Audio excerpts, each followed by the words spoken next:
ঈশ্বৰৰ প্ৰশংসা হওক। মোৰ নাম ফুলমণি গগৈ, মই হাতকাটি মণ্ডলীৰ পৰা আহিছোঁ। সৰ্বপ্ৰথমে সৃষ্টিকৰ্তা প্ৰভু যীশুক কোটি কোটিৰ পৰা ধন্যবাদ দিছোঁ।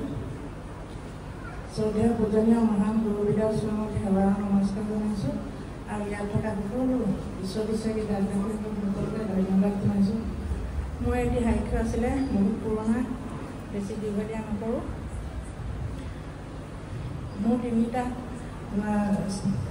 চাৰিটা ল'ৰা ছোৱালী আছিলে, দুজনী ছোৱালী আৰু দুটা ল'ৰা।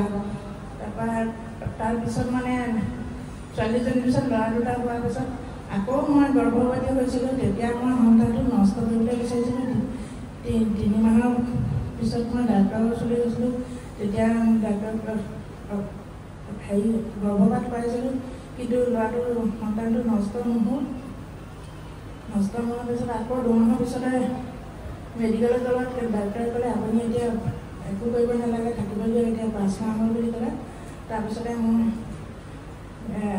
আকৌ মই সন্তান প্ৰসৱ কৰিলোঁ। তাৰপৰা 1999 চনত মাজুটোৰ ল'ৰা গজালে খুচিছিলে, তেতিয়া ঢুকালে।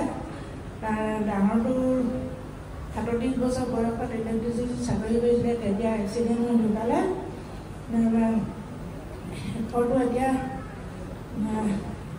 শেষৰটো হ'লে হীৰেণ গগৈ, হাতকাটি মণ্ডলীয়। আৰু বহুত কষ্টৰে ডাঙৰ দীঘল কৰিছিলোঁ।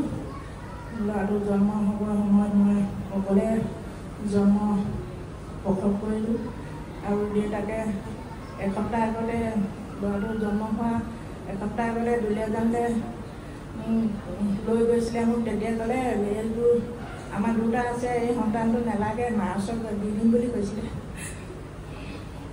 তাৰপৰা 15 আগষ্টৰ দিনাখন 1984 চনৰ 15 আগষ্টৰ দিনাখন শাওণ মাহৰ ল'ৰাটো মাতিছিলে, তেতিয়া আহিব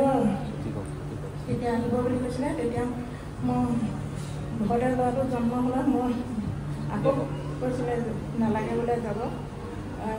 মই তেতিয়া নাযাওঁ বুলি ক'লোঁ, ল'ৰাটো আৰু নিদিওঁ বুলি ক'লোঁ। সেইটোৱে মোৰ সাক্ষ্য আছিলে।